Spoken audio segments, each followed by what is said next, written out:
बोलो गुरुदेव भगवान की जय।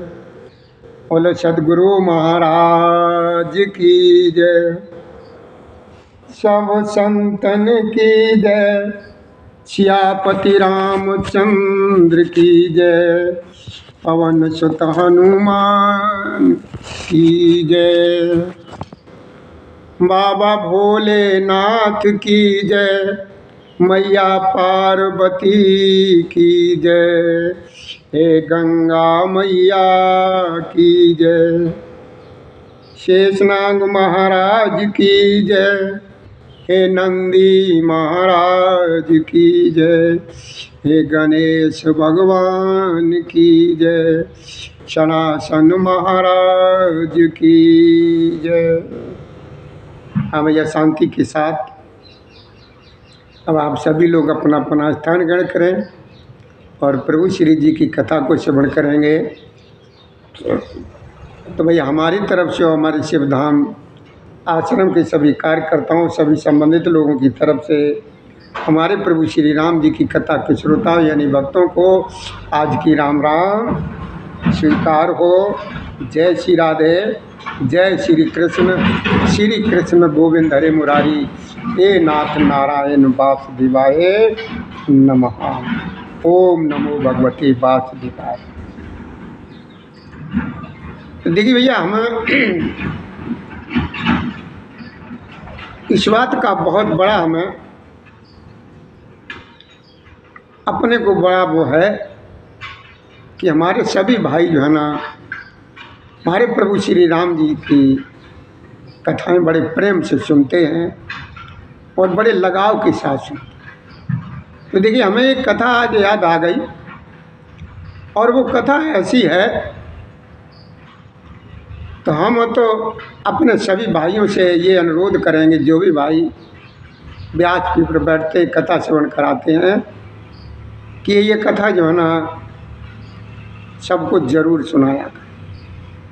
ये कथा जो है ना ज़रूर सुनाया करें। और ये कथा ऐसी कथा है, कथा श्रवण करने से जो भी कलंक होते हैं, जो पाप होते हैं, जो भी होते हैं, वो सारे के सारे खत्म हो मिट जाते। उस कथा का नाम है सैमंतक उपाख्यान। क्या बोलते हैं? सैमंतक उपाख्यान। ये सैमंतक नाम की एक मणि भी होती। ये उपाख्यान जो सुन लेता है उसके सारे कलंक जो है ना खत्म हो जाते। तो देखिए,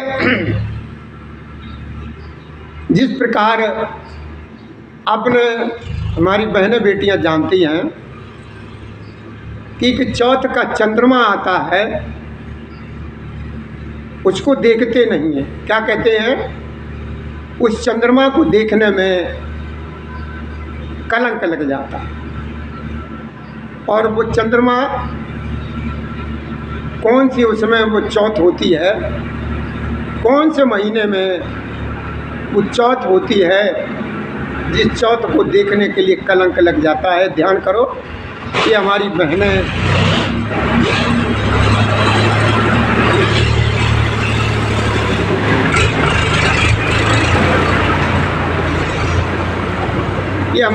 और बेटियां जानती होंगी वो कौन सा महीना आता है, जिस महीने को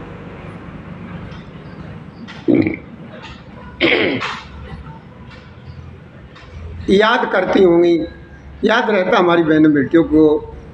वो देखिए, वो महीना है भादों का महीना। भादों के महीने में एक चौथ जो आती है, उसको नहीं देखना चाहिए। उसको कहते हैं कि चौथ देखने से कलंक लगता है, ऐसा है। तो देखिए, इस कलंक को खत्म करने के लिए एक जो कथा है, उस कथा का नाम है सैमंतक उपाख्यान। ये कथा ऐसी है, जो कथा सुन लेता है उसके सारे सभी कलंक जो है ना खत्म हो जाते। तो देखिए द्वारका में एक यादव परिवार रहता था, और वो जो यादव परिवार रहता था उस परिवार में दो भाई थे और दोनों भाई बड़े प्रेम से बड़े साथ साथ रहते थे। बड़े भाई का नाम था सत्राजित और दूसरे छोटे भाई का नाम था प्रसेन। क्या नाम था? प्रसेन नाम था। छोटे भाई का नाम प्रसेन था।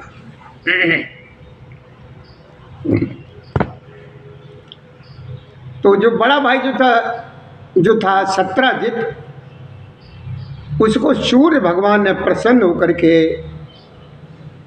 एक मणि दी थी। उस मणि की विशेषता ये थी कि जो भी उस मणि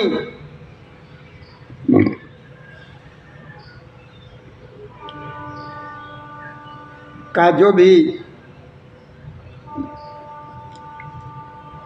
कथा सुनता था तो मणि की विशेषता ये थी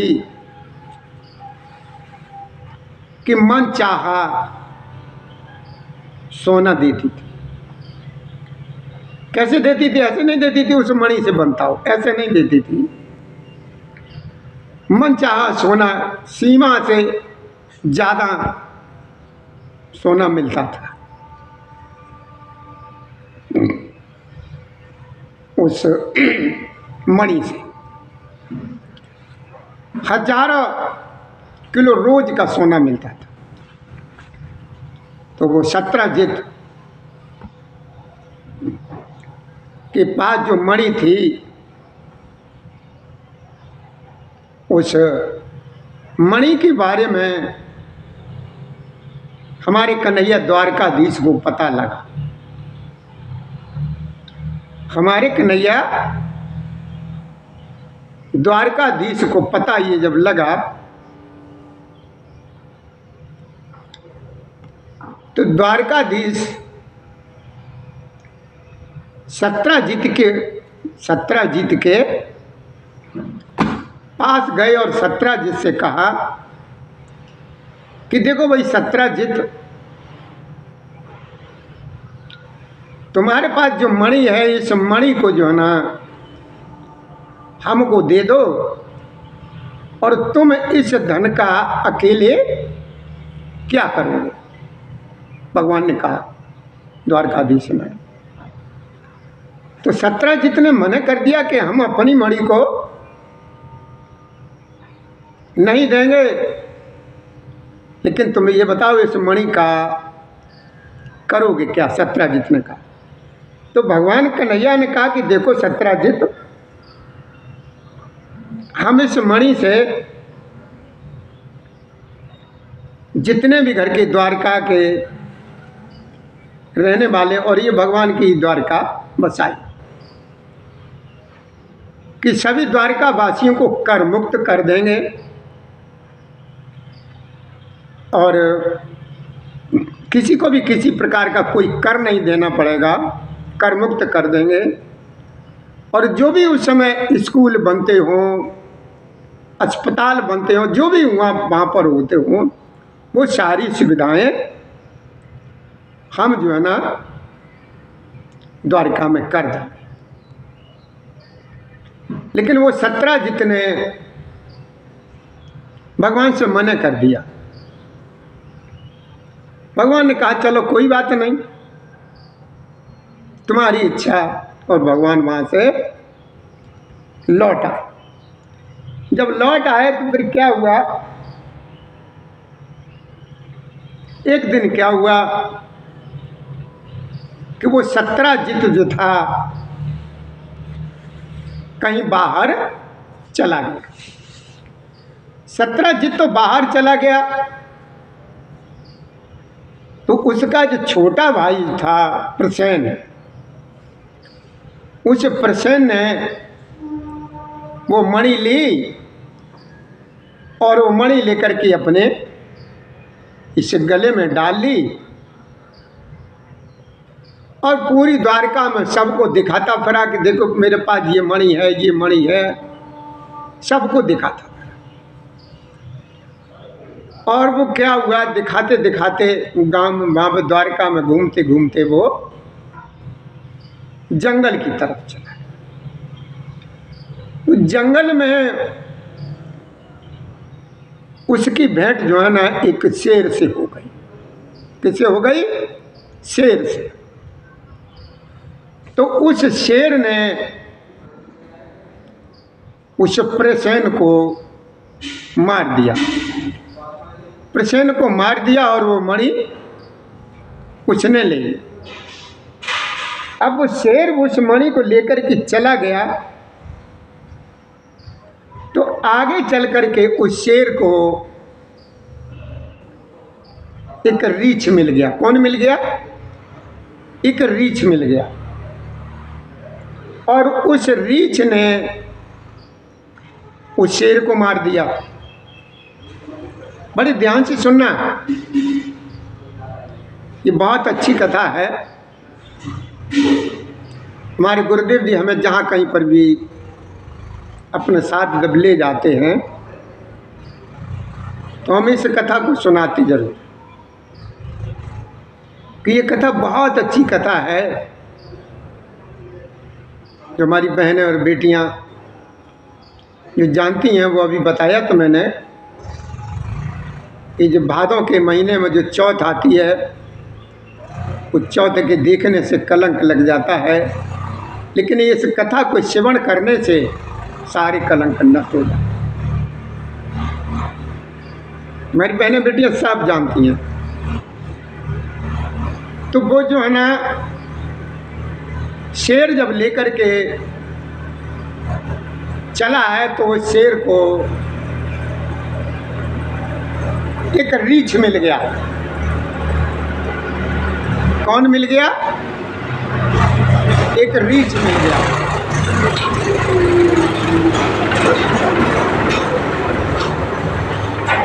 ये यहाँ से भैया ट्रैक्टर निकलते हैं मिट्टी वाले, ये सारी व्यवस्था खराब कर देते हैं ये मिट्टी वाले ट्रैक्टर। रीछ मिल गया तो उस रीछ ने उस शेर को मार दिया और वो मणि लेकर के चला गया। कौन? रीछ मणि लेकर के चला गया और वो रीछ जो है ना जाकर के अपने गुफा में रहने लगा। और उधर क्या हुआ, वो सत्राजित बाहर से घूम करके जब लौट करके आया तो उसका छोटा भाई प्रसेन और वो मणि नहीं मिली। 2-4 दिन का इंतजार किया। जब 2-4 दिन वो वापस लौट करके नहीं आया तो वो सत्राजित ने उन द्वारका वालों से कहा, उसे शंका हुई कि हो न हो हमारी ये मणि लेने के लिए द्वारकाधीश आए थे, हो सकता है कि वो मणि के खातिर द्वारकाधीश ने मेरे भाई को बंदी बना लिया हो, अब बंदी गृह में डाल दिया, उस मणि को ले लिया, ऐसा किया। तो उसने जब ये द्वारका में कहा तो द्वारका वाले सभी लोग जय श्री राधे बोले, पार्वती जय श्री राधे।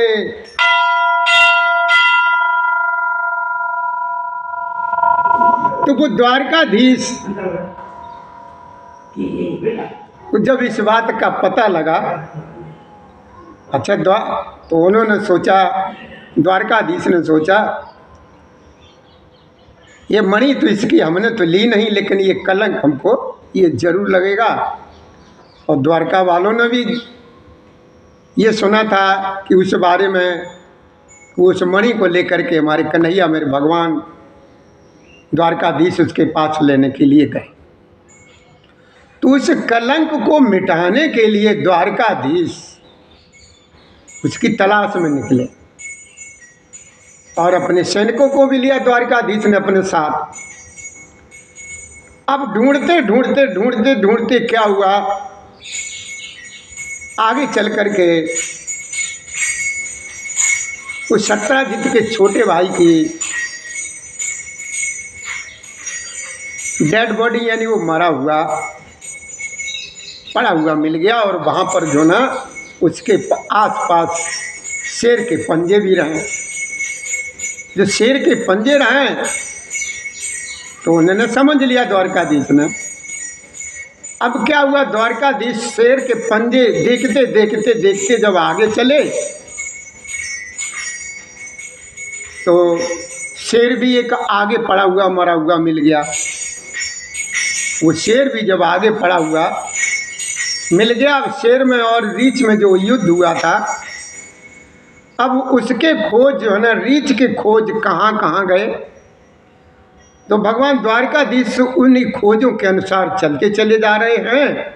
तो देखा जाकर के वो चिन्ह जो थे, रीछ के चिन्ह पैरों के एक गुफा में दिखाई दी। गुफा में जाकर के गुफा में रीछ को घुस गया। तो द्वारकाधीश ने जो उनके साथ जो सैनिक उनके थे उनसे कहा कि तुम लोग भाई देखो लौट जाओ और हम जो है ना उसको देख करके हम चले आएंगे, तुम लौट जाओ।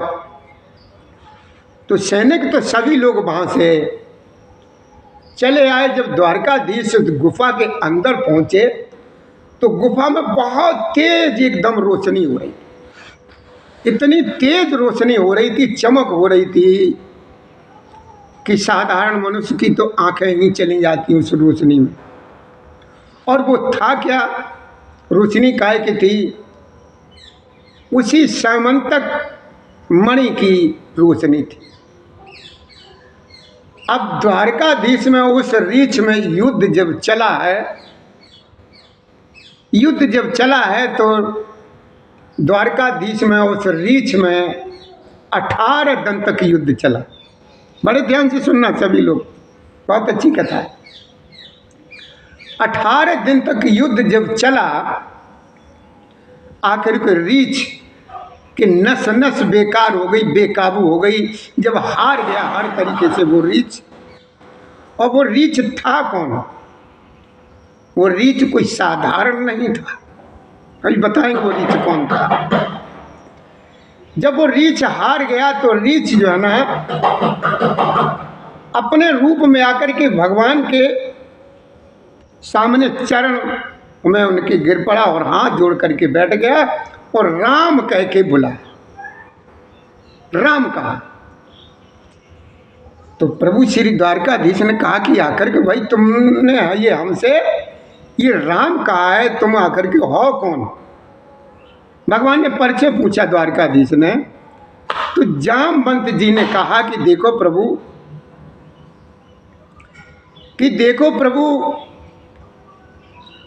हम आपके बहुत नज़दीकी हैं और बहुत समय तक हम आपके पास रहे। तो द्वारकाधीश ने आकर के पूछा बताओ तो आप। तब उन्होंने कहा कि त्रेता में जब तुम राम थे तब हम तुम्हारे साथ जामवंत के नाम जो थे वही हम जामवंत थे, जब तुम्हारे हम सैनिक थे सबसे बड़े। तो द्वारकाधीश ने एकदम जामवंत जी को अपने सीने से लगा लिया। जब सीने से लगा लिया तो जामवंत जी ने समझ लिया कि मेरे नारायण आज हमको मेरे भगवान राम मुझे मिल गए। वो ये मणि जो है ना इन्हें हमें देनी पड़े। तो अब जामवंत जी ने देखिए दिमाग, देखिए जामवंत जी ने जैसे भगवान ने ये वो मणि लेने के लिए हाथ जब किए हैं, जामवंत जी ने क्या किया कि देखो मणि तो देनी पड़ेगी, देना ही अपने प्रभु श्री राम जी को। तो एक हाथ में मणि और एक हाथ में अपनी कन्या का हाथ, जामवंत सोचा इससे बढ़िया और कौन सा मौका मिलेगा कि देखो हमारी बेटी का हाथ भी इनके हाथ में पहुंच जाएगा, और जो है ना वो विवाह शादियों में जो कुछ दान दहेज दिया जाता है और वो भी मणि का होता है। अब भगवान नारायण ने ये सोचा कि ये तो कलंक सबसे बड़ा लग रहा है, जब ये अपनी बेटी का हाथ मेरे हाथ में हमें दे रहा, तो इससे बढ़कर के और कलंक क्या लगेगा। द्वारकाधीश ने सोचा कि हमारे द्वारका वाले भी कहेंगे कि इनकी कहीं विवाह शादी नहीं हो रही थी, इनकी नीयत खराब हो गई, इसलिए उस जामवंत की बेटी को भी। जय श्री राधे, जय श्री राधे, जय श्री राधे, जय आ जाओ। तो जामवंत जी ने कहा कि प्रभु देखिए, आपकी जो मर्यादा फरियादा जो थी वो त्रेता युग में खत्म हो गई। अच्छा। जामवंत जी कह रहे हैं द्वारकाधीश से, ये माला लेते जाओ भैया, आज फेरे देखो मौके पर हैं, पहनाएंगे अपने आप से। तो जामवंत जी ने कहा कि देखो प्रभु, ये तुम्हारी जो मर्यादा थी, मर्यादा फरियादा के जो लक्षण जो तब त्रेता युग में जो थे वो तुम्हारे सब खत्म हो गए। अब तुम राम नहीं हो, अब तुम कृष्ण हो, यानी कौन हो? लीला में। अब तुम लीला करो, लीला में हो कृष्ण। तो जामवंत जी ने एक हाथ अपनी कन्या का दिया भगवान के हाथ में, और एक हाथ में वो मणि दी। तो यही कन्या भगवान कृष्ण की जो दूसरी पत्नी है, जिसका नाम है जामवंती, ये जामवंती की बेटी है। और यही जामवंत जी भगवान राम के त्रेता युग में जो थे सबसे बड़े सेनापति थे, वही जामवंत हैं। आखिर में जब लेकर के वहाँ से जो चले आए, अब ये भगवान की शादी कौन सी है? दूसरे नंबर की ये भगवान की शादी है जामवंत की। उनको द्वारकाधीश महाराज की जय। तो ये जो है ना, ये जो कथा जो है ना श्रवण करना, ये बहुत अच्छी बात है। सामंतक कथा इसको बोलते हैं। हम तो यही अनुरोध करेंगे अपनी इस व्यासपीठ की उससे कि जितने भी भाई हमारे व्यासपीठ से बोलते हों, इस कथा को जरूर श्रवण कराया करें। कि जिस तरीके से देखिए कि भादों के महीने में, आप हमारी बहनें बेटियां सब जानती होती हैं कि कौन सी वो चौथ आती है जिसको कहते हैं इस चौथ को नहीं देखना चाहिए। वो भादों के महीने में एक चौथ जो आती है उसको नहीं देखा जाता। तो उसको किसी प्रकार कोई गलती कहीं पर होगी तो ये सामंतक ये कथा जो है ना, ये श्रवण करने से ये सारे कलंक मिट जाते हैं। बोलो भैया कृष्ण कन्हैया की जय। अब इसी के साथ प्रभु श्री राम जी की राम कथा की तरफ चलते हैं और कथा को श्रवण करते हैं। कल देखिए हमने जहाँ पर इस कथा को विराम लगाया था, वहीं से कथा को हम आपको श्रवण कराएंगे। तो कल देखिए जहाँ पर ये विराम लगा था, वो वहीं से हम आपको कथा को श्रवण कराएंगे।